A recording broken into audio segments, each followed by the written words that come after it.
Hello students, आज का topic है passive satellites, active satellites and application of satellites. Passive satellite में हमारा जो सिग्नल है वो एक अर्थ स्टेशन से सैटेलाइट की तरफ जाता है। सैटेलाइट उसको सिंपली रिफ्लेक्ट करती है दूसरे अर्थ स्टेशन की तरफ। इससे हमारा एक अर्थ स्टेशन से दूसरे अर्थ स्टेशन में कम्युनिकेशन हो पाता है। यहाँ पर जो सैटेलाइट है वो कोई भी मॉडिफिकेशन नहीं करती है सिग्नल में, यहाँ तक कि सिग्नल की पावर में भी मॉडिफिकेशन नहीं होता है। जो भी पावर इंसिडेंट वेव की होती है उसी के हिसाब से हमारा सैटेलाइट रिफ्लेक्ट कर देता है। Satellite that only reflect signal from one earth station to another. It reflects incident electromagnetic radiation without any modification or amplification. It can't generate power, they simply reflect the incident power. अब देखते हैं advantages of satellite communication. Satellite communication में बहुत सारे advantages हैं, जैसे कि हम सैटेलाइट का यूज़ करके अर्थ का मैक्सिमम एरिया कवर कर सकते हैं। अगर हम 3 जियो स्टेशनरी सैटेलाइट का यूज़ करते हैं तो हमारी पूरी की पूरी अर्थ कवर हो जाती है। जियो stationery satellite 1/3 of earth cover करती है, 1/3 अर्थ का कवर कर लेती है। यहाँ पर देखें तो जब हम बहुत ज़्यादा एरिया कवर करते हैं एक सिंगल सैटेलाइट से, तो क्या होगा कि हमारा सैटेलाइट कॉस्ट इफ़ेक्टिव हो जाएगा। कॉस्ट इफ़ेक्टिव इसलिए भी है ये क्योंकि इसका मेंटेनेंस कॉस्ट जो है वो कंपैरेटिवली जो ग्राउंड में केबल्स लगती हैं उनसे कम आता है। कम्युनिकेशन जो हम सैटेलाइट के द्वारा करते हैं वो ऐसे एरियाज़ पे भी पहुंच पाता है जो लैंडलाइन या केबलिंग से अनरीचेबल है।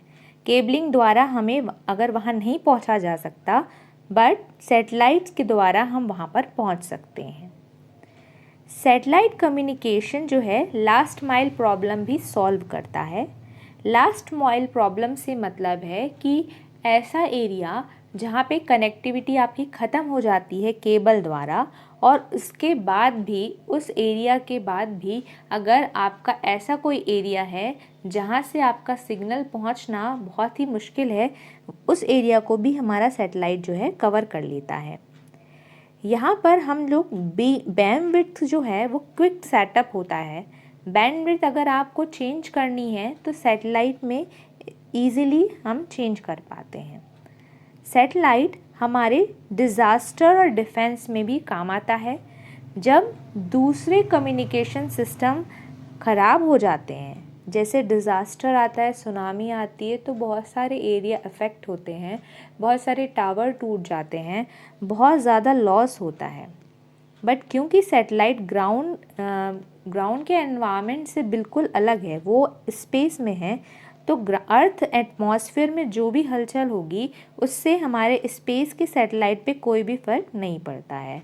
तो इसके कारण जो भी डिज़ास्टर इश्यूज होते हैं तो हमें सैटेलाइट का बहुत ज़्यादा यूज़ होता है।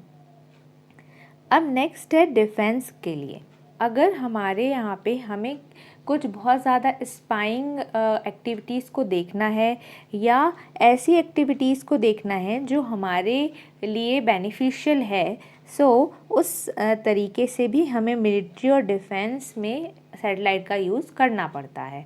तो सैटेलाइट एक तरीके से आपका बैकबोन है जब हम अपने एरिया को या अपने अर्थ को एक साथ प्रोटेक्ट करना चाहते हैं। तब लॉन्ग लाइफ होती है इसकी।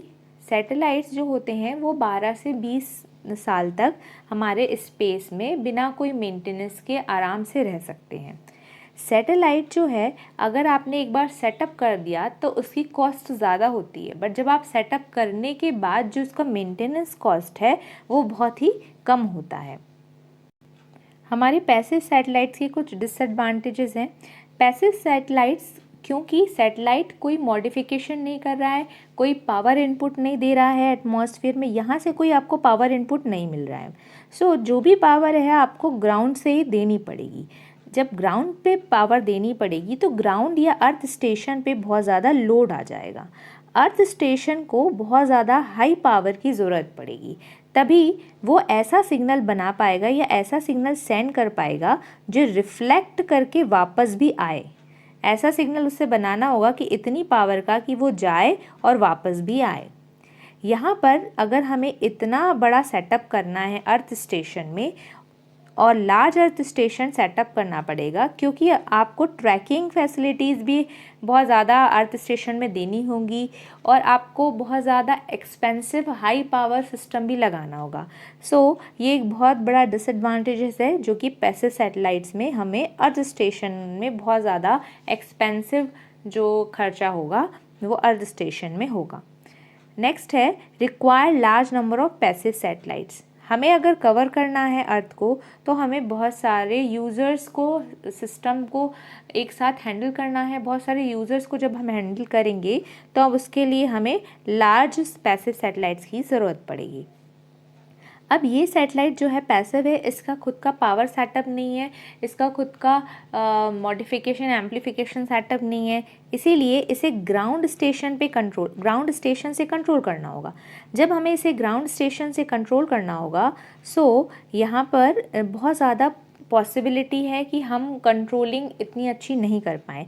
सो controlling of satellites not possible from the ground से जो कंट्रोलिंग है पैसिव सैटेलाइट की वो इतनी पॉसिबल नहीं है या इतने अच्छे से नहीं हो पाती है।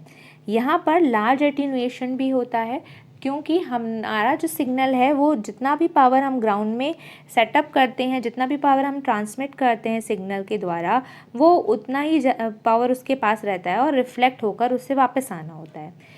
तो अगर हमने उसको मॉडिफाई नहीं किया स्पेस में, उसे रीट्रांसमिट करने से पहले उसे एम्पलीफाई नहीं किया हमारे सिग्नल को, अगर हमने स्पेस में एम्पलीफाई नहीं किया है तो हमारा सिग्नल जो है हाईली एटीन्यूएट हो जाएगा। सिग्नल में बहुत ज़्यादा एटीन्यूएशन होगा, उसकी सिग्नल स्ट्रेंथ कम हो जाएगी। सो नेक्स्ट है हमारा एक्टिव सैटेलाइट। एक्टिव सैटेलाइट्स जो होते हैं वो पैसिव जैसे ही वर्क करते हैं, बट यहाँ पर हमारे एक्टिव सैटेलाइट्स जो हैं वो एम्पलीफाई और मॉडिफाई भी करते हैं। जो भी हमारा पावर सिस्टम है, हमें एक्टिव सैटेलाइट्स का खुद का पावर सिस्टम भी होता है और उसका खुद का एम्प्लीफिकेशन सिस्टम भी होता है। जब भी हम सिग्नल को अर्थ स्टेशन से सैटेलाइट की तरफ भेजते हैं तो हमें यहाँ पर जो अर्थ स्टेशन में से कम पावर भेजनी पड़ती है और हमारा जो सैटेलाइट है उसको मॉडिफाई या एम्प्लीफाई करने के लिए ऑलरेडी सेटअप रहता है। तो जो भी सिग्नल हमने इसको भेजा फिर यहाँ से एम्पलीफाई मॉडिफाई हुआ और फिर हमारे दूसरे अर्थ स्टेशन में सेंड कर दिया जाता है। एडवांटेजेस हैं कुछ एक्टिव सैटेलाइट के, जैसे इसको अर्थ स्टेशन में कम पावर लगती है कंपैरेटिवली पैसिव सैटेलाइट्स। क्यों? क्योंकि हमारे पैसिव सैटेलाइट्स में तो कोई भी सैटेलाइट पे तो कोई भी एम्प्लीफिकेशन या मॉडिफिकेशन या पावर सेटअप नहीं होता है, बट हमारा जो अर्थ स्टेशन है उसमें ही बहुत ज़्यादा हमें एक्सपेंसिव ट्रैकिंग सिस्टम या पावर सिस्टम लगाने होते हैं। ये इस केस में नहीं होता। एक्टिव सैटेलाइट्स में जो हमारा पावर सिस्टम है वो यहाँ पर हम लोअर पावर स्टेशन भी लगा सकते हैं। फिर less expensive than passive satellite. जो हमारा सैटेलाइट है वो पैसिव सैटेलाइट्स के कंपैरिजन में लेस एक्सपेंसिव होता है। यह कहना चाहिए कि जो पूरा सिस्टम है, हम अर्थ स्टेशन को भी काउंट करते हैं, उसमें जो पूरा सिस्टम है उसको काउंट करेंगे तो जो हमारा एक्सपेंस है वो कम होगा। और जो भी कंट्रोलिंग है हम ग्राउंड से या अर्थ स्टेशन से हमारे सैटेलाइट एक्टिव सैटेलाइट्स को कंट्रोल कर सकते हैं इजीली, क्योंकि हमारे एक्टिव सैटेलाइट्स के पास खुद का पावर स्टेशन होगा, खुद का सिग्नलिंग होगी, वो अपनी जो सिग्नल्स हैं वो अर्थ स्टेशन में भी भेज पाएगा जिससे इजीली उसे ट्रैक कर पाएंगे और इजीली हम उसके द्वारा जो भी सिग्नल्स है या कंट्रोलिंग सिग्नल्स हैं हम उसे भेज पाएंगे जिससे वो रिस्पॉन्ड कर पाएगा।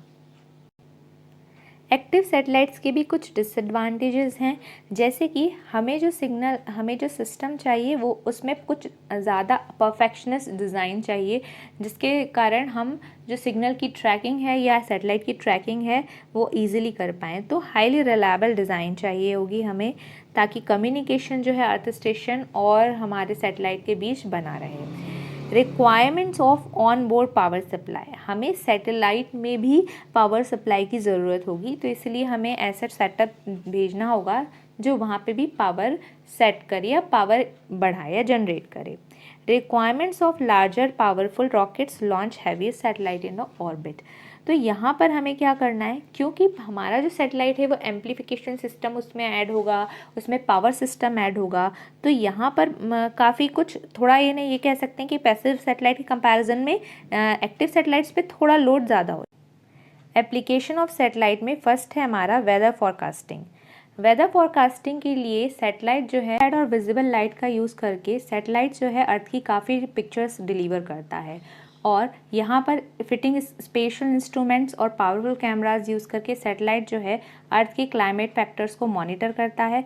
क्लाइमेट का फैक्टर्स जैसे कि air pressure, air temperature, humidity, इन सबको मॉनिटरिंग करने के बाद हमारे ग्राउंड अर्थ स्टेशंस पे इंफॉर्मेशन सेंड की जाती है, जिसके कारण वेदर फॉरकास्टिंग ईजी हो जाता है। नेक्स्ट है रिमोट सेंसिंग। रिमोट सेंसिंग से अर्थ के ऊपर जो भी हमें पर्टिकुलर चीज़ों का इंफ्रारेड द्वारा हम पता लगा सकते हैं, और अर्थ के अंदर भी जैसे कि वाटर सोर्सेज हैं, कोल माइंस है, इनका भी आजकल रिमोट सेंसिंग टेक्निक्स के द्वारा बहुत ही इजीली हम पता लगा सकते हैं। नेक्स्ट है आपका radio and TV broadcast satellite.